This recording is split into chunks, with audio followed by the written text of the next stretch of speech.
Thank you, everyone, for joining today on this Father's Day. How's everybody feeling today? All right, we got some shout outs. That's good. Well, when we started this journey, so this is kind of like part 2 to the Mother's Day sermon that I gave a couple of weeks ago. And we began on Mother's Day by looking at the divine feminine, those qualities that show up in our lives that are compassionate and softer and gentle.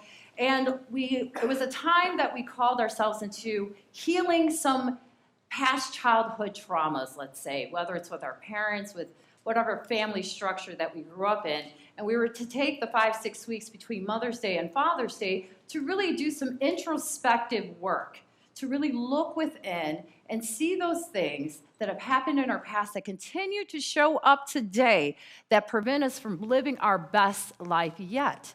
And so during this time, and I invite you every single year, starting on Mother's Day, just to, because you never know what you'll uncover year to year, but to look at those things so that when we finally make it to the altar, the presence of the Father, the Mother, whatever you know God to be, big enough to take on whatever name that you give it, that we come just filled with love instead, and whole and complete. And so Mother's Day, we wanted to embody the feminine divine with the attributes of kindness and compassion for ourselves, compassion for our parents. And then we move into today. We have the great old Father's Day. Last year I made a joke that it's unfortunate that fathers kind of get the short end of the stick. When you have the mothers get the flowers and the gifts, and the guys get, maybe a gift card to Starbucks or something like that. It's always unequal the way we spend or circulate money when it comes to each parent. The mothers definitely come out the winner, and the fellas, I'm sorry to say, but statistically speaking, if you're looking at commerce, you don't get as much circulated to your important role in our lives. And all the father figures, I'm talking about you as well. So we're going to begin today with the book of Genesis. Everybody know that's the first book in the Bible, and it's about the creation story. And it reads about this balance that God created. It talks that in the beginning, when God was creating all of these wonderful things for us to enjoy and to have dominion over, God also created something else. God said, let us make man in our image after our likeness, and let them have dominion over the fish of the sea, and over the fowl of the air, and over the cattle, and over all the earth, and over every creeping thing that creepeth upon the earth. So God created man in his image. In the image of God created he him. Male and female, he created them. And God blessed them and said, be fruitful and multiply. And we all know what that means. And so we're called to, God started with balance. We have these two, it seems like polar opposites, but that calls us into unification. It might look different, but when you combine it, it makes a complete package. And that, I think, is what during the season of Mother's Day and Father's Day, we are to call that upon ourselves, because all those qualities we have within us. We looked at that compassion of the divine feminine. We looked at that kindness and that gentleness. And those are attributes of God, the one. But now we're going to look at something else that brings everything into its wholeness. And if we look in the Bible, we're going to also see that God goes by many names. In the Bible, we hear Jehovah, Elohim, Adonai, I am, the Lord. And depending on which version and which language you are reading the Bible from and the translation, in English, it doesn't quite translate the same when we take Hebrew and Aramaic and we try to translate it. Because there's also some cultures out there when it comes to Christianity where they don't even speak the name of God. That God is this formless, cannot be identified. But somehow when it gets into the mind of us humans, we want to make sure we can qualify it and quantify it and everything else. And without getting into the logos of everything, the word, the living word, once we start getting into that, then we're almost debating God on what that presence is within us.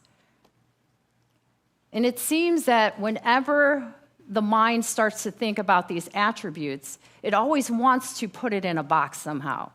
And we see this in Exodus as well. And Moses is in front of the burning bush, and God speaks to him about freeing the enslaved Israelites from the Pharaoh.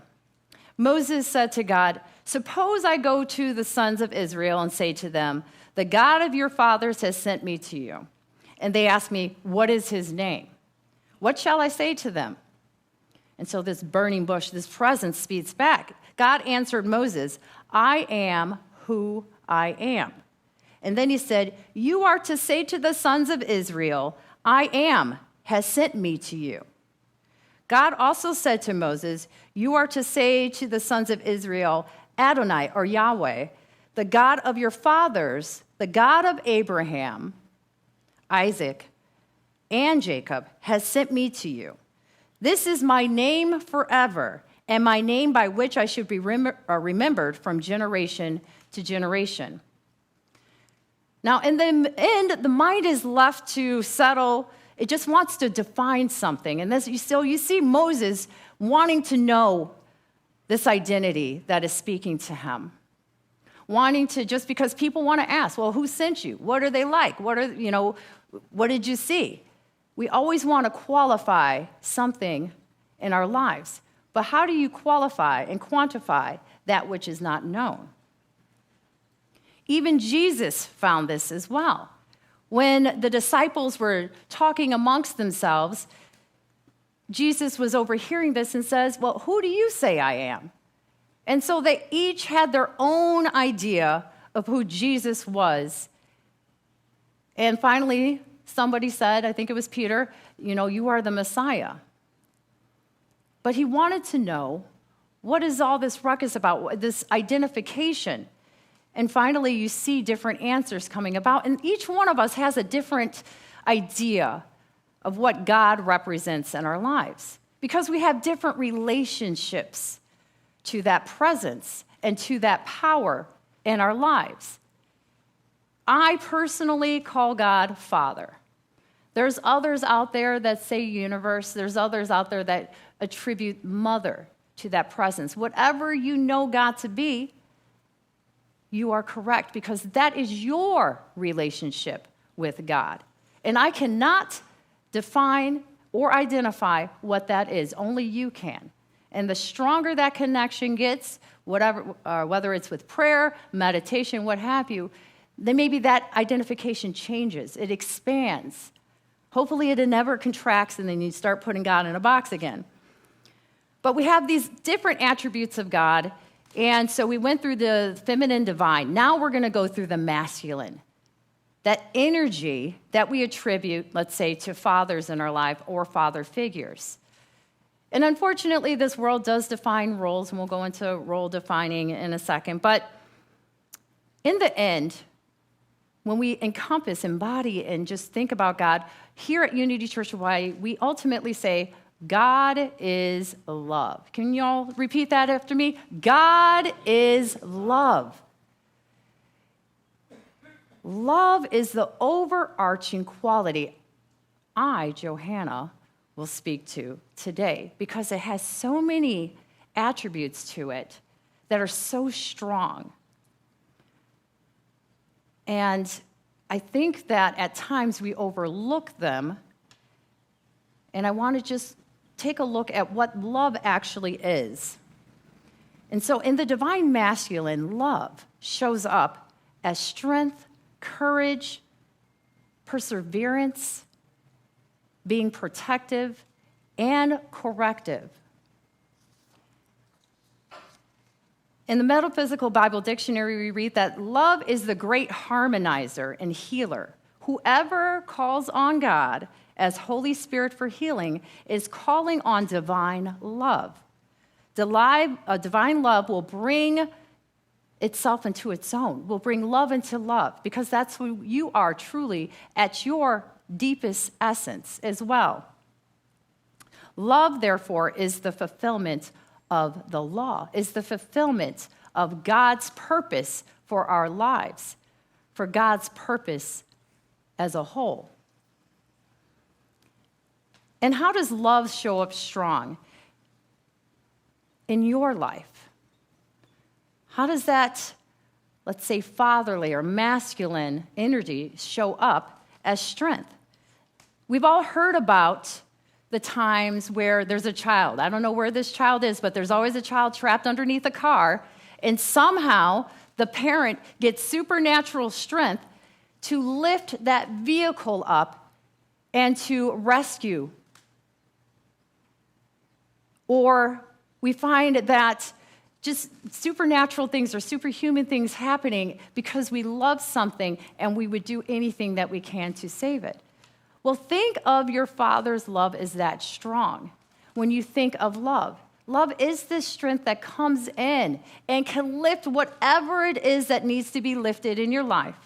Nothing is too big, too heavy, too difficult for that divine presence to come in and lift it for you. We're always called to lean. And when I mean lean hard on it. Like that is your only lifeline. And sometimes we decide to lean more on what the outward world shows us. But really, the Father's strength within you, not outside of you, but within, is strong enough to take on whatever difficult circumstance life may throw your way, or that you may walk into, or that you may create. Believe me, it can all be erased the moment your faith goes into leaning into the strength of God. That's what it takes. And when you have a strong relationship with that fatherly, that masculine presence in your life, you will come to find how easy things become for you. I'm not saying that problems will vanish all the way. We are human, by the way. They do pop up from time to time. But it makes life a lot easier when you have something, some presence to lean on. Love is also courageous. It shows up in the face of adversity, looks it right in the eye of the lion, and can laugh right at it. Or at least it can go right through it. And with all the odds stacked against us at times, I don't know what problems people are going through, what issues, but we're called to have courage. And that is where the masculine divine or divine masculine comes into play. That we have this courageous attribute within us that was given, because we are created in the image and likeness of our Creator. And we have that in a very fabric of our being, that same presence, that same courage, knowing that which goes with us, before us, behind us, around us is enough. God is always enough for any situation. So whether you're running into a building to rescue a child, or my military friends in a firefight going back to get your fallen brother or sister, with God, you learn to trust that what you are being called to do with that courageous spirit and nature, that it's going to be okay, that God brought you to it, and God will bring you through it. Each one of us with this courage can do things that the seemingly impossible, but we just need to lean on that too. There's a lot of things to lean on. You'll be doing a lot of leaning today, if you don't mind, and that's okay. I like leaning on things. Love also perseveres. It sees a situation to the very end.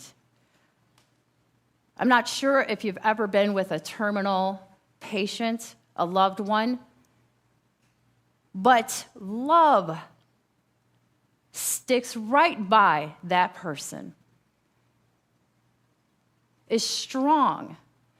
While the feminine aspect is patient, the masculine perseveres. it's got the stick-to-itness. And when you're calling on that presence, you're calling on that masculine energy to always be a present help in your time of need, to see you through it. Love is also protective when we look at the masculine aspect of God.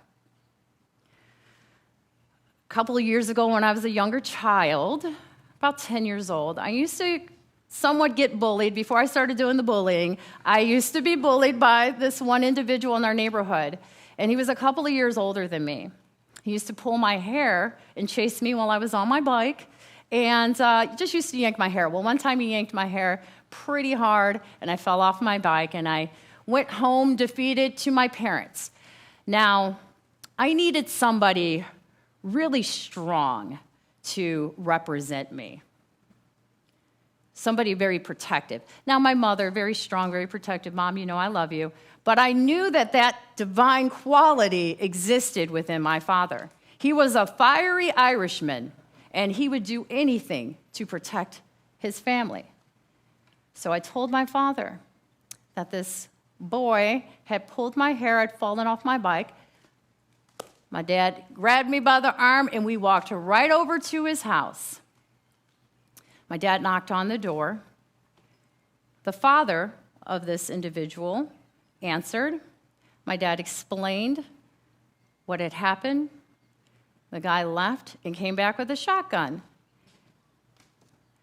And he pointed it at my dad and I and told us to get off his property. So my dad, into this moment, there was a lot of courage that was needed. He was trying to protect me. He was going with this masculine divine presence. But he knew, with some wisdom and discernment, and to soften it a bit, and just to be humble and to walk away. And that's what we're called to do, is to utilize this feminine, this masculine, to balance it, to harmonize it. Because if my dad had just remained there puffed up, ready to pound someone, the story may have ended differently. It could have been tragic. I don't think my dad was very scared of the weapon that was pointed at us. But I think he understood what could happen if he continued on in this masculine role. And so he had to switch it. He had to become softer and more gentler. And as we walked home from that individual's house, my dad, he just to me, he was still a hero, but he was just silent. And I always wondered what he was thinking. But I always wanted to let him know that I was still proud, even though it didn't, nothing much got resolved, that I was still very much in awe of his strength and of his ability to be protective over me. So I just give great thanks for that moment, because it showed me that we can have this balancing, that there is this thing that calls for us to harmonize with the situation. Because we can always be strong, but sometimes we can show up and it can be overpowering, and then that's where trouble ensues. Now, with harmony and balance, since my dad was pretty much the one at that point in time that showed me this balance in it, I see that there's often a time in society that there is something where it's so unbalanced. We have kids that are taught what being a girl is, and we have kids that are taught what being a boy is, and that you're supposed to stay in your roles. But what if that's not what we're to do at all? What if we are to encompass, to embrace, and to embody both the feminine and the masculine, and to use wisdom and discernment to harmonize the two, to produce our best life yet? At times, I see a lot of girls being told that they should play with certain things or dress a certain way. And it's almost like we're creating doormats out of our little girls, or we're telling our young boys to not cry. that you shouldn't be doing this, that that's a girl thing to do. We're blocking their ability for a compassion, for empathy. And we're raising kids like that. And it's unfortunate that we can't just learn that a whole thing, a whole person encompasses every attribute. And we find this in that presence of God. Jesus also showed us what it was like to have these attributes. You could see that he was very strong. He knew that he was there for a purpose, for his Father's purpose, or who he called Abba. That at times he would storm a place, that when he went to the temple, he overthrew it, overthrew the change tables. But he also helped to feed 5,000, and he was a friend of the children, and he healed those that were sickened. But he stood strong when there was a call to be strong. He showed compassion when there was a time to show compassion. Even when Peter cut off the guard's ear, Jesus healed it in that moment.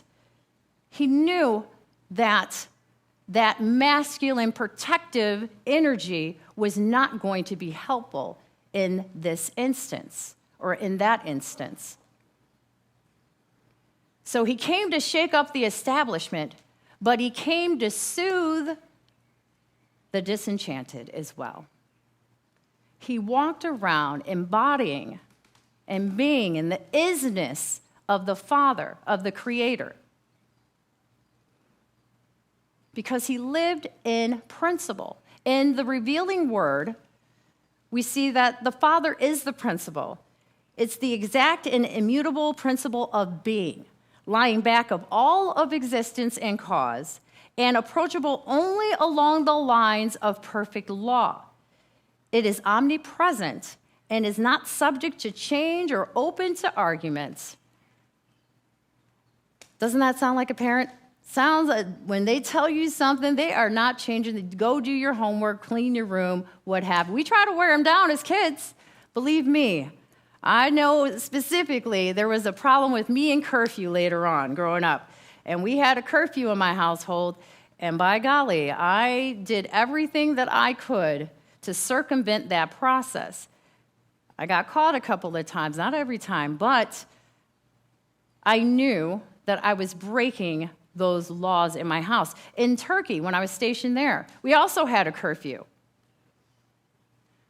We had these things because they were protective in nature, because we had a mission to fulfill as well. And these laws of heaven, these laws of God, kind of provide us the boundaries of our ways of being, that we can't step on each other's toes and not expect something to happen, that we are to be in relation to one another in a way that produces the highest good for all. God is no respecter of one individual. God is a respecter of all. The law of God applies, the love of God applies to everyone equally. There is no favoritism. It will show up strong in your life as well as my life when we call on it.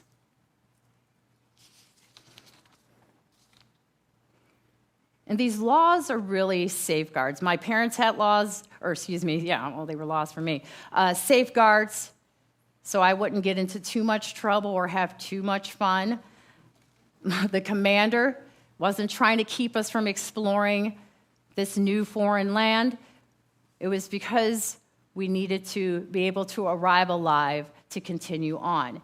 And sometimes when you allow a bunch of 20, 30-year-olds out in the world to do their own thing, believe me, a lot of things ensue after that. And God is also corrective. And that's what the law really does. Now I'm going to talk about Zamar real quick because I am the person that kind of strays away. So when Zamar sings and one of us sings off note or off pitch, the harmony in that moment fails. We then have to scramble. Actually, let's just call it what it is. Johanna has to scramble. It's usually me. These guys are pros. I'm just up there doing what I can do. And to get back in sync with one another, to be in harmony with one another. I don't become a diva right on stage and ask Alethea to stop playing and to suddenly follow what I'm doing. I have to get back to what she's doing. She already has everything written out.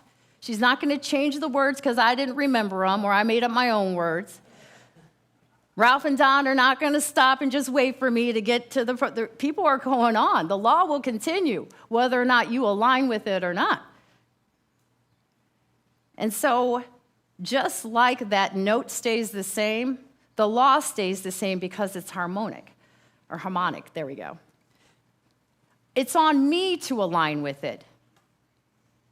It does not wait for me to catch up. It continues on going, and I'm the one that must then choose in that moment what I'm going to do next. Am I going to continue to just sing off key, off pitch, or I don't even know, I'm not really a music person, but am I going to continue on doing that, or am I going to get with the program and allow harmony to reign again? When we are in right relationship with all of creation, it is now balanced. The whole of existence perpetuates itself in the hope of harmony. When you listen to the birds outside, when you listen to the rain when it falls, there is a natural sequence of things looking to be one, looking for unification. And when we go against that and we start to be too much of anything, we create an unbalanced society. We create an imbalanced life within our own beingness. And you can always tell if you are not in sync with the law or if you're not in sync with God's love or what have you, because, first of all, the peace is gone within you. And remember this peace of God. God can only give it. The world cannot give it. When you are at peace, you are harmonizing. You are at one. But whenever you are too much of anything, all of a sudden everything shifts. It's almost flip-flopped in your life. There's a wisdom in Ecclesiastes which many attribute to King Solomon. But in it, we're told about there's seasons for everything. There's a time and a place for everything. We always say on Sunday, I'm in the right place at the right time with the right people right now. And there's always a right time to apply the right type of wisdom to get the right type of result. As I mentioned with my dad, he had to get shown up differently or with too much of something, it could have been a tragic ending. But he understood in that moment something else was needed. So for Father's Day, we look at those qualities.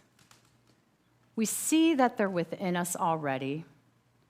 And then we look back to the feminine divine and say, okay, now balance. I have all of these wonderful qualities, attributes, the same as God.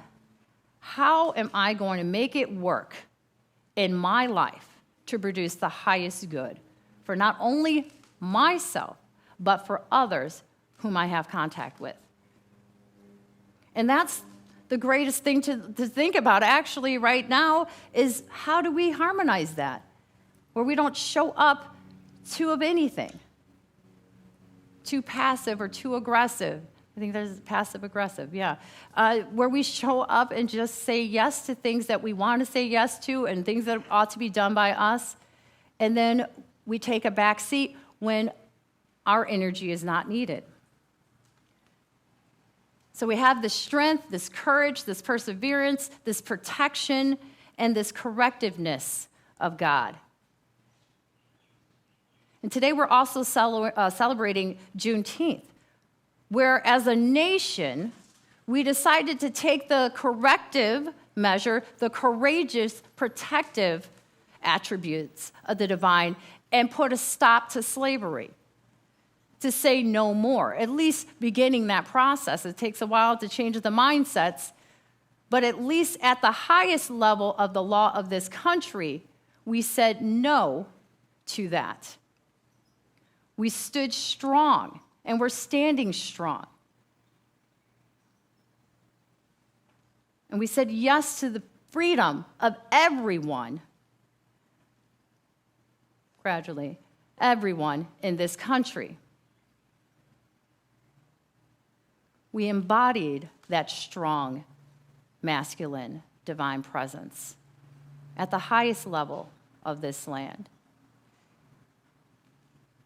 And we put it into action to produce a result that benefited all.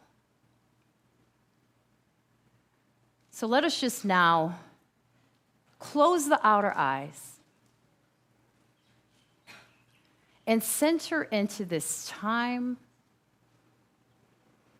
where we reflect on this quality,